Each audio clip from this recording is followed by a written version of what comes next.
everybody, and welcome to It's a Kind of Magic, the show about magic and magical people. My name is Regardt Laubscher. I'm your host and also a magician. And wow, it's the first episode of the series. Hopefully you guys will enjoy the journey with us where we perform magic, meet magical guests, and also pay tribute to magicians from across the world, magicians from the past, and magicians in the present. Now, when you think about magicians, you always think about hats and cards.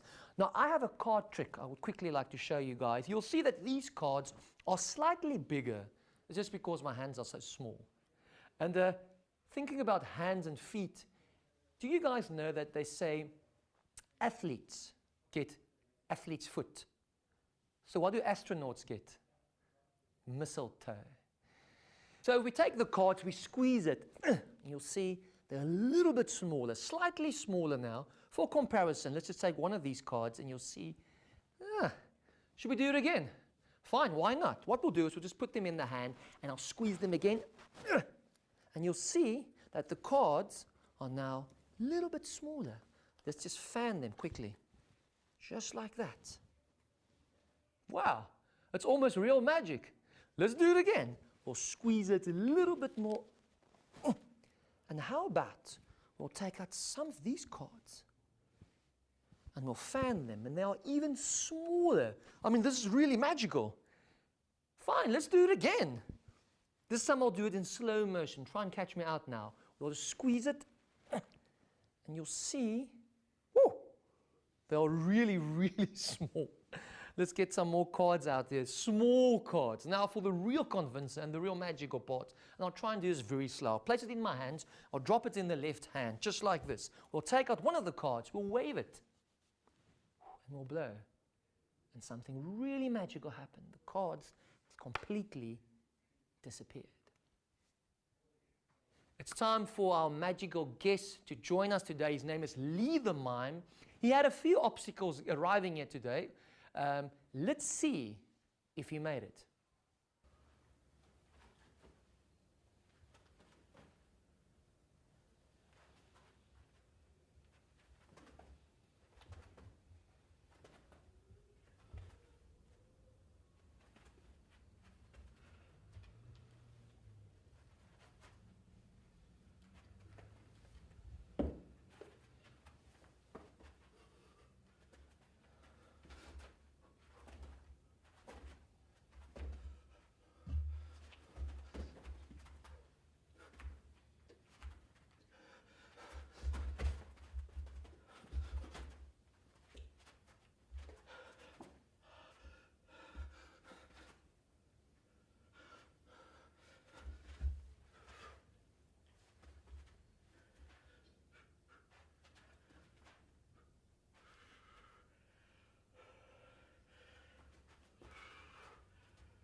Right, guys, Mr. Leigh Collins, he made it. Welcome. Thank you, Regardt. Good evening. Good to see you again. I must say, I've known you for, and we spoke about this off air, is it 10, 12 years or so? Yes, I think it's about 12 years. Yeah, it's before 2010, before the World Cup. Yes, before the, oh, that's a good landmark. Of course, I must say, guys, that we've spent many hours on the road, on a plane. We even, and I'm gonna mention this to you now, because later on you can just say thank you again. We even shared a hotel room once, and we had to share a bed. But luckily, I slept on the floor. So later on, you can say thank you again for that. Can I say it now? Then I can say go for it. Go for it. Thank you very much. Pleasure. So what we saw here now, it's obviously, can we call that mime, or is it miming, the art of miming, or yeah?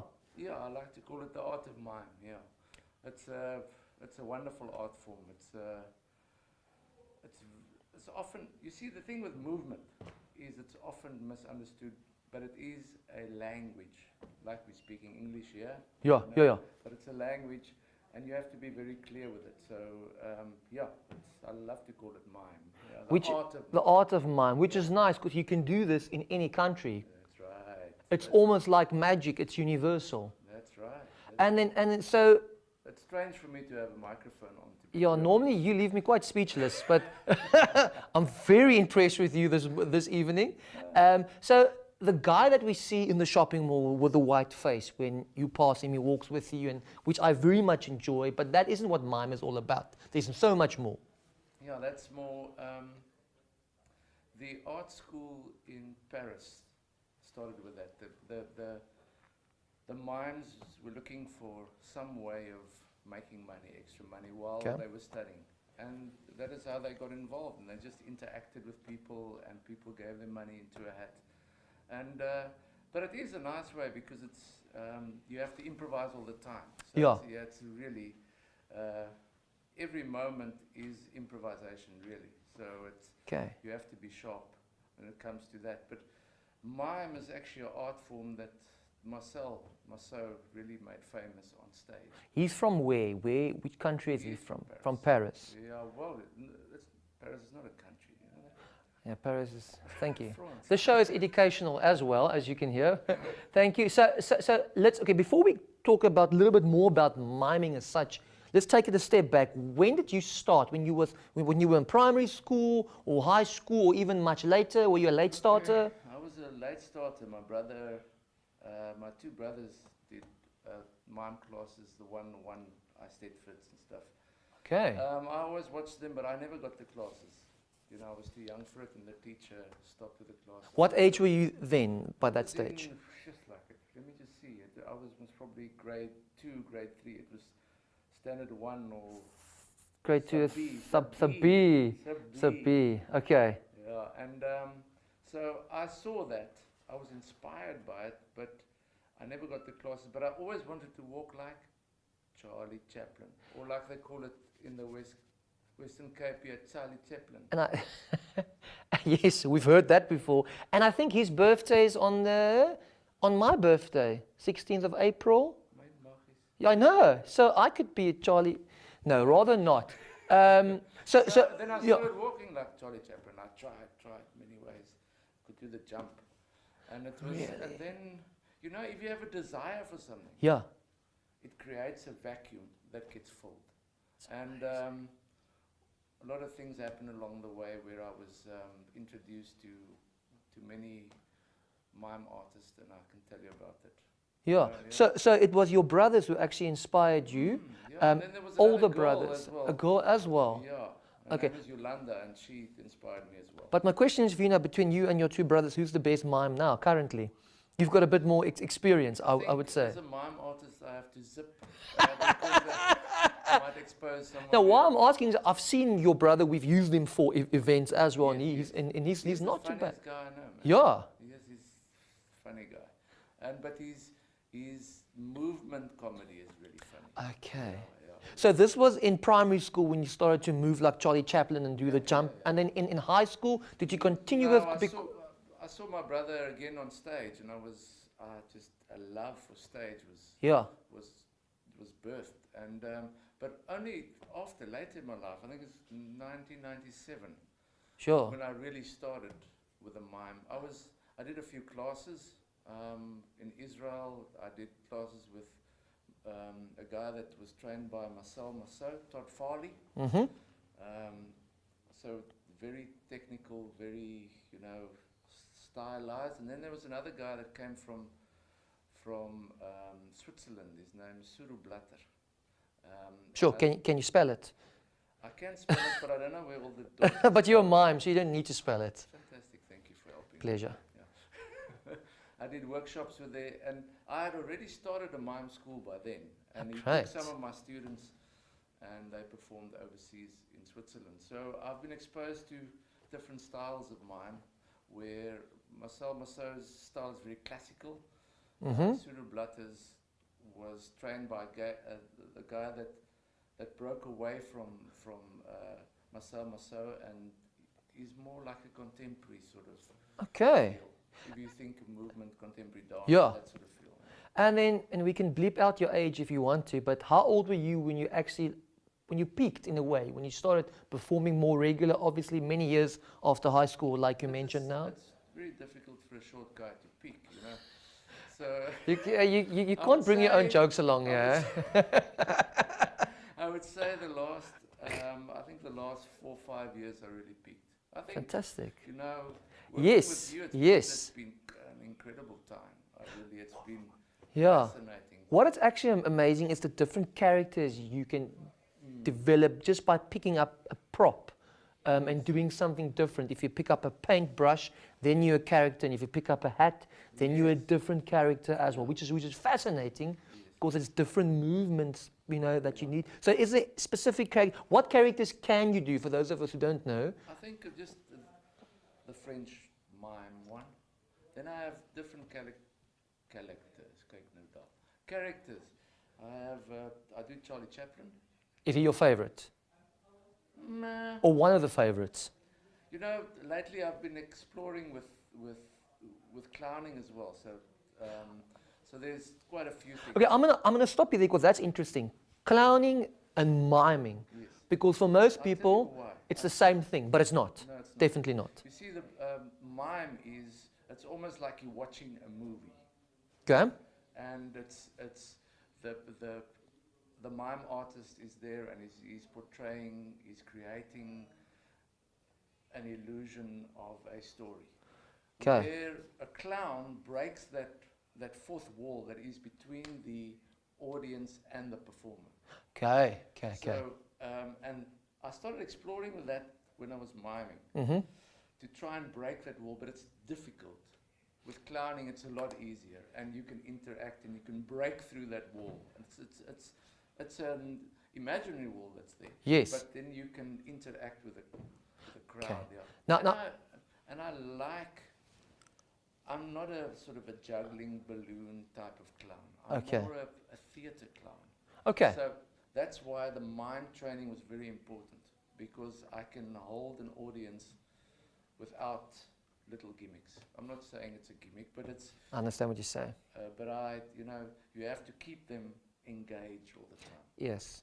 So when you look at performing for people, and the reason I'm asking this, being a magician, if I perform different ages, different races, and it's this beautiful country that we've got, do you find that certain races, they prefer to see different things and they react differently? Or do you find that it's mime is one size fits all? And this can count for any other country in the world as well. Yes. One of the greatest moments performing, we were in Alexander Bay. Okay. And it was for the Khoisan people. They were giving land back to them, and That's amazing. it was, when we walked out, it was like electricity that was in the room. Really? And it was a fantastic time. There was such a great response, and some cultures respond differently. Yeah. Some cultures are very, others are really, they get drawn to it. Some really laugh out loud, and some, so every culture has a different response, obviously. Fantastic. All right. It's actually a phenomenon. So you need to be aware of what to do with what culture as well. So I can see you know what you're talking about. You're passionate about what you're talking. Yes, I am. And I've been working with you for a while. I know that you are extremely interactive and you can observe when you do certain things. But I have a challenge for you. So we're going to move over in a moment towards the performing side of the studio. And I'm going to challenge you. So obviously you're going to put on your makeup again then, because then you're in performance mode. I'm not going to say a word then, though, eh? No, you will have to leave me speechless again, like the movie about the mime. I haven't heard about it. But we have a tradition on the show. Yeah. You're going to be the first person now to write just something in our book, just so that we can remember we had a wonderful mime here. The first guy. The first guy, you are allowed to, your name, your bank pin, anything you can put on there. Can I draw you or not? You can do whatever you want to. And Can I do the whole page, just one piece? just a little section, because us, yeah. I like covering the whole book, man. These mimes, VA. And then while you're quickly doing that, tell me where can we reach you? Social media? Yeah, social media. I perform as Leigh the Mime. Leigh the Mime. So Instagram, Facebook. Yeah. Great. LeighTheMime@live.com. LeighTheMime@live.com. Now you guys know why he's busy doing that. If you ever need a mime, Leigh is the best in the business. I can really recommend him. And he's got a friend. He's an awesome magician as well. They work together quite nice. And then, thank you, Leigh. Right. Oh, man. Let's do the challenge. I hope you're ready. Yes, I am. Great. Yes. Let's do it. So I have a challenge for Leigh the Mime. As you can see, he's definitely not ready for the challenge. Are you ready? Am I boring you? Okay, so as you guys can see, over here I have an invisible bag. You can just pick up the bag if you don't mind. Just right over here. And inside the bag, I have a few things for him. He hasn't seen them before. Well, at this stage, no one has seen them before. I'm going to ask him to remove something out the bag, and I need to guess what it is. All right, so here we go. Leigh, I want you to take out something. Let's say I'm getting hungry. Something that I can eat. And obviously try and guess what it is. Leigh, go for it.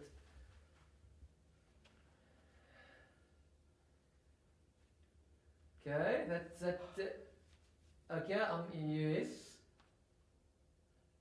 Oh, that's easy, man. It's an apple. Thumbs up, is it an apple? Yes! Can I get that apple, please? Thank you. I'll just keep it near man. Sis. No, yeah, you can keep it. Put it in your pocket. I don't want it now. Thanks. Okay. That's okay. All right.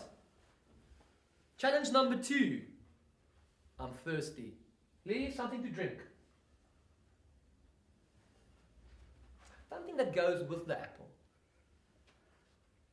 Okay, I can see it's a bottle. Yeah. Obvious. Okay. Oh, it's not a bottle. Okay, I can see it's not a bottle. And, okay, that's a straw. You're drinking something. Okay, I know what it is. It's cool drink. It's not a Coke. It's a Coke Light. You see? And now, it's a Coke Zero. Okay, last one. No, never mind. Last one. I want you to give me something. I don't want to eat something or drink something. Something like a physical something. I'm not. Yeah, you know what I'm talking about. Maybe something that's big in stature. I don't want something small. Okay, go for it.